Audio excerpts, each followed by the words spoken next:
Okay, this is what you should come up with. All right. Our variables are lined up. For if you want to eliminate, I don't know, the y's tend to be the one that's the easiest to see. Our least common multiple is a 4. And so we got to multiply the 2y by 2 to make it 4y.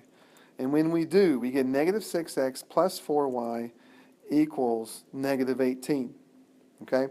Now, 6x plus negative 6x is 0, negative 4y plus 4y is 0, 14, and negative 18 is negative 4.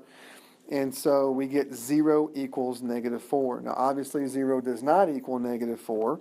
And so that's a situation where we're going to get no solution. Okay?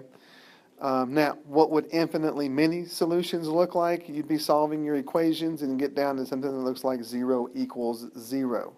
Since that is true, we know that those solutions would be infinitely many solutions. So just some things to watch out for. Okay? Some wrinkles here. All right?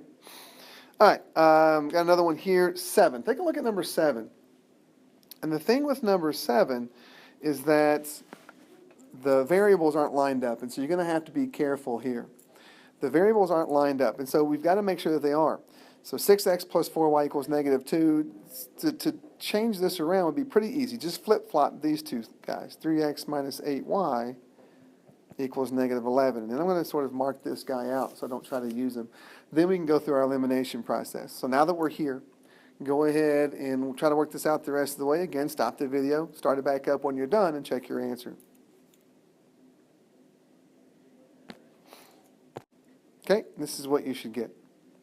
Once we flipped them around, I multiplied the top equation by 2 so that I can get my y's to be opposites. If you chose to make the x's opposites, that's perfectly fine.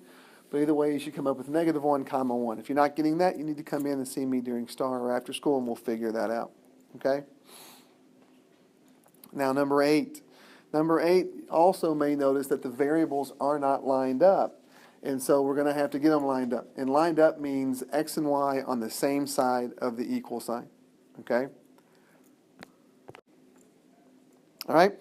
So in order for that to happen, I'm going to have to move this 5x back. So I'm going to have to add 5x to both sides here so that I can get 5x plus 2y equals 12 and 3x plus 2y equal to 8.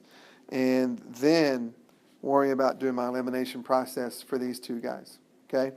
At this point, we can multiply the second equation by negative 1 because the y's are going to be easy enough to eliminate.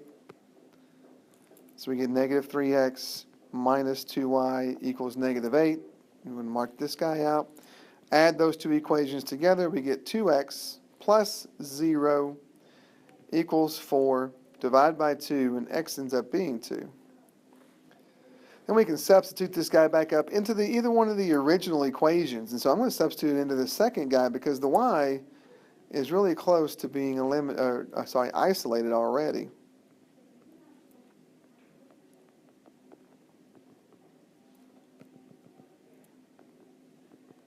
Okay, 12 minus 10 is 2. Divide by 2, and y is 1.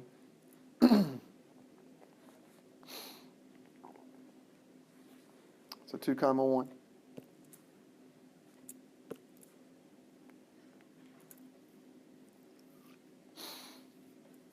Okay. All right. Got one last one here before story problem is number 9. Rearrange this guy if you need to, and then do your elimination process. You can stop the video, check your work, and then we'll go from there. Okay, here we go. Now, we had to get the x's and y's on the same side for the first equation, so I just subtracted 8y from both sides. So we get 12x minus 8y equals 20. And then I flip-flop the x and y's in the second equation. They're already on the same side, but little math OCD came out, and x's are generally written before the y's are. So I made that 3x minus 2y equals 5. And then I recognize that I can make the y's opposites if I multiply by negative 4. So we get negative 12 plus 8y equals negative 20. And then when we add the two equations together, we get 0 equals 0, and which tells us that since 0 does equal 0, that this is infinitely many solutions. Okay?